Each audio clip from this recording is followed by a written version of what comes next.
Welcome to my secondary channel where I love discussing writing and also reviewing books. And to that end, we actually have the book by Jack McDevitt. I hope I said that correctly. And it's Coming Home.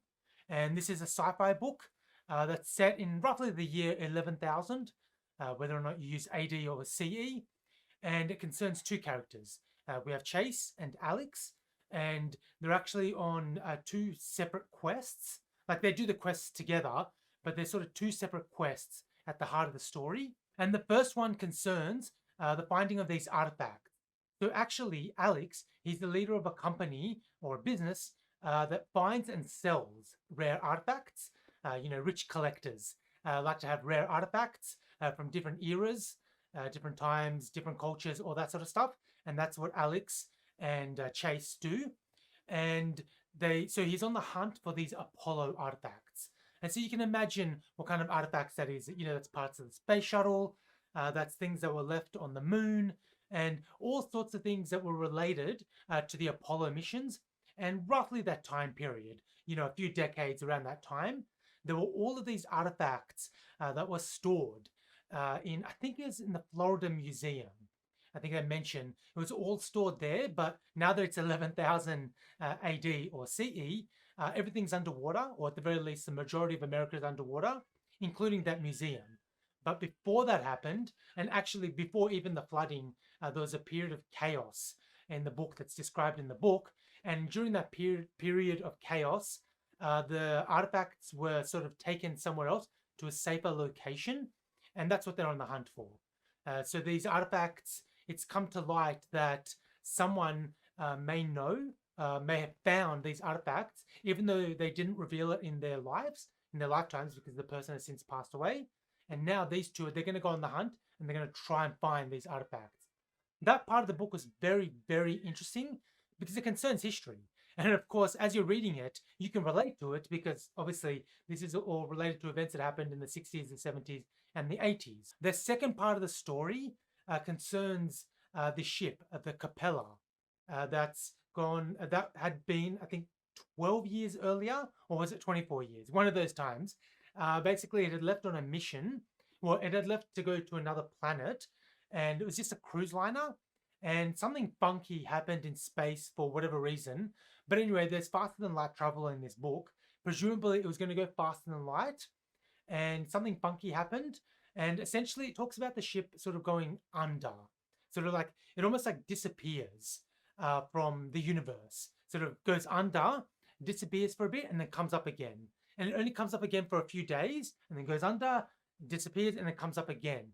And I think it's coming up every 5 years, or yeah, every 5 years. So basically, it's gone under, it's reappeared, or it's going to reappear, and there's a rescue mission because they know roughly the region of space, or they're guessing roughly the region of space where the ship is going to reappear, and there's going to be a rescue party because they've only got a few days, and there's 3,000 people on board, but there just isn't enough time to get all 3,000 people off, especially because they can't have all of the rescue ships in one location because they don't exactly know where the ship's going to reappear.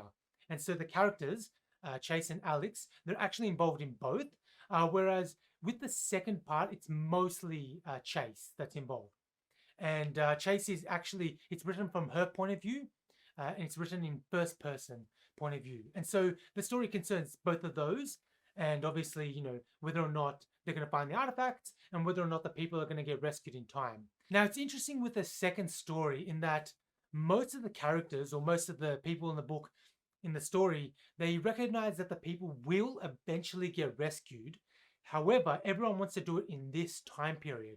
So I believe it's about a month out from the start of the story that people know that the ship is going to reappear, and they've all got they're getting the rescue parties ready, but they want to try and get everyone off at the same time, even though there's a recognition that it's really a dangerous operation and they might only be able to get off maybe a few hundred people, and then they have to wait another 5 years.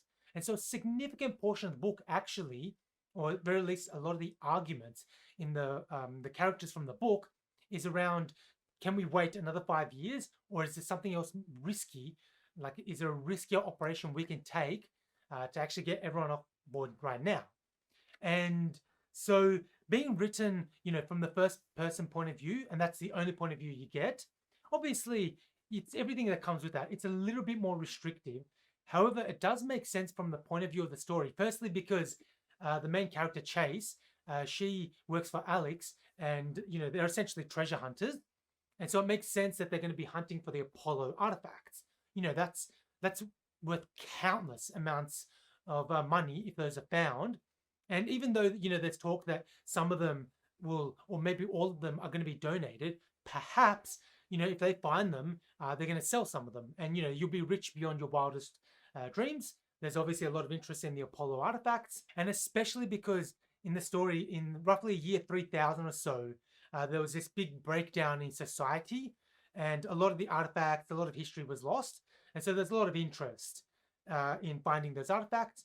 And in the second story, because Chase is a pilot, she's actually going to be personally involved in trying to rescue the people. Now, in the second part of the story, there's actually quite interesting in that the character is approached by two other characters, and these two other people think they actually have a solution to rescuing everyone on at once.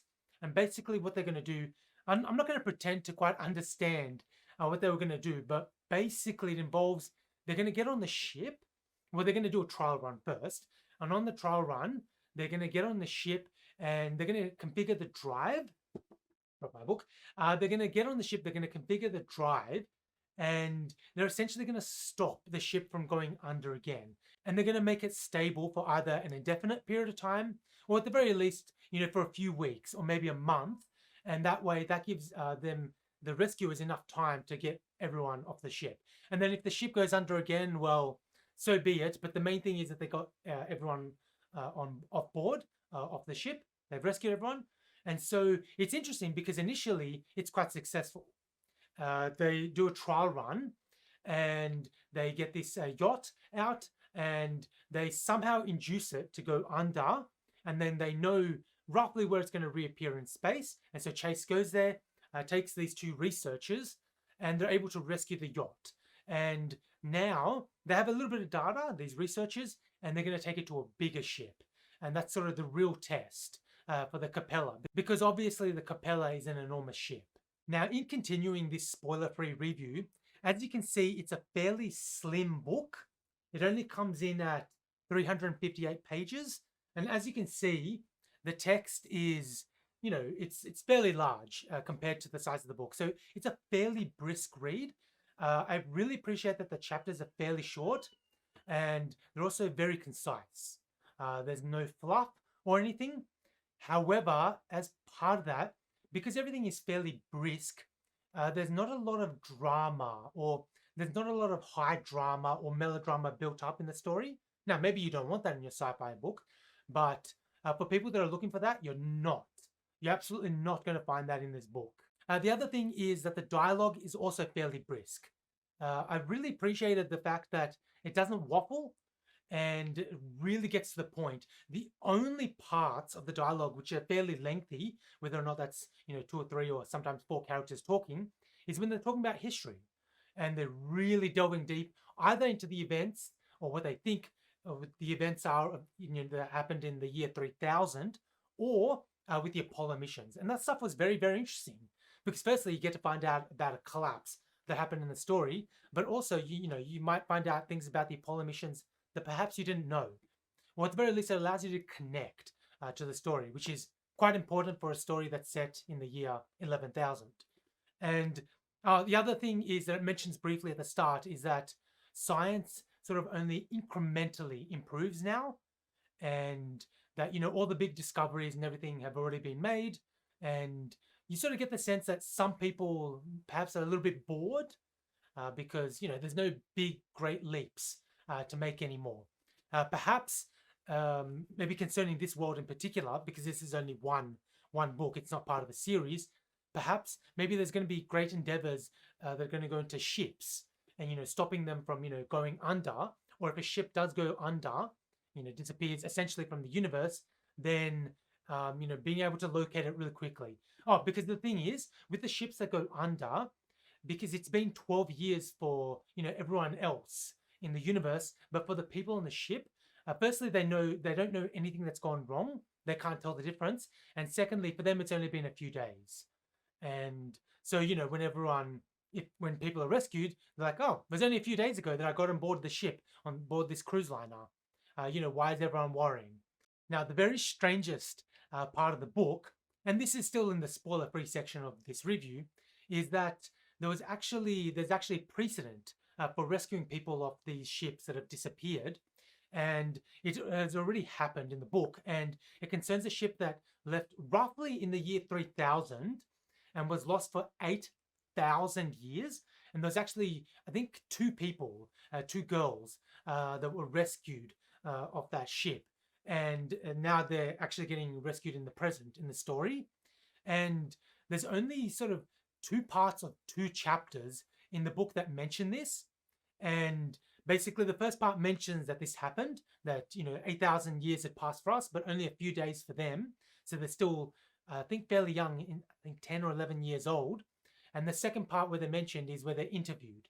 And strangely enough, very little outside of this is actually mentions the fact that it's been 8,000 years and these two girls are still alive. It's such a mind-boggling situation. It's so amazing. It's so unbelievable.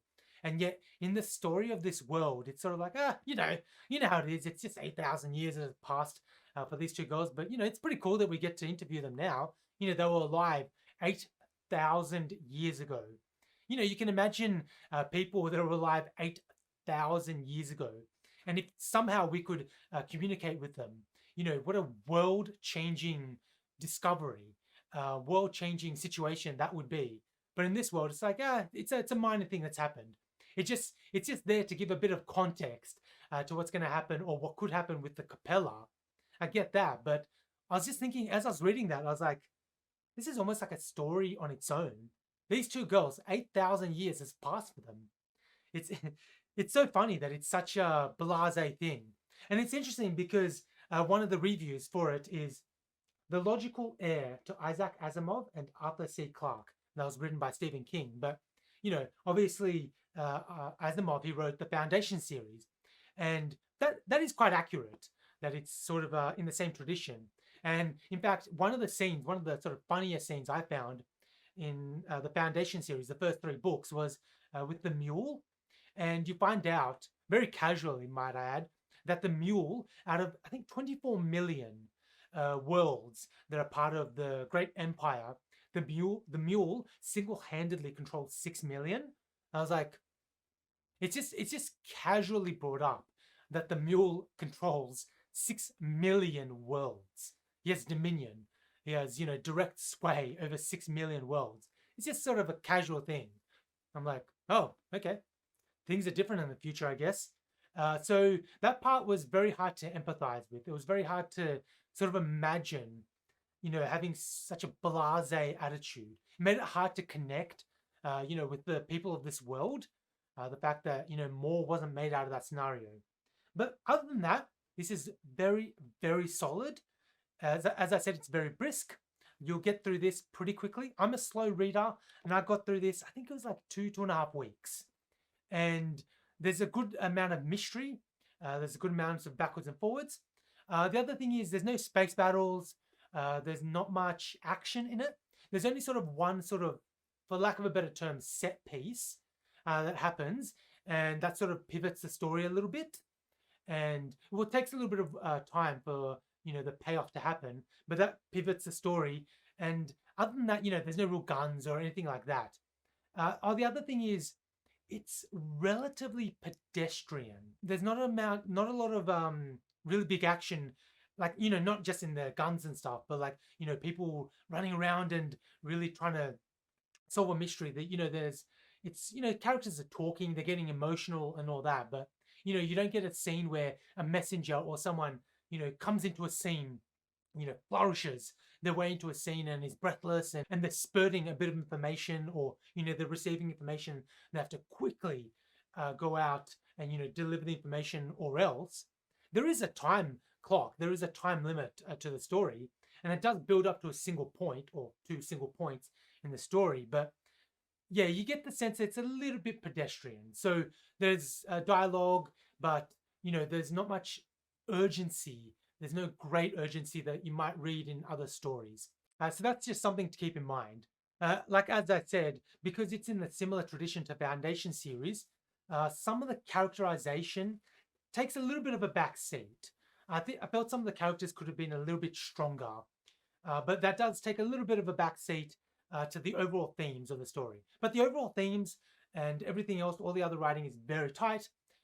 It's very slim. It's very fast paced. And I think overall, if that's sort of what you're looking for in a story, and you're not looking for a series in particular, you're going to enjoy this. So I give it maybe 7.5 out of 10. But now it's time for the spoiler review. So, like I mentioned, the two researchers that talk to Chase that think they have an idea that they can shut down the ships and stop them from going under, they actually have a bigger experiment planned. However, this time, the researcher and another pilot, they're actually going to go on board the ship because they're not quite satisfied with the results that they got with a smaller yacht, because they weren't on board the yacht when it went down and when it was brought up again. This time they want to be on board the ship because they themselves want to go on board the Capella, tinker with the drive.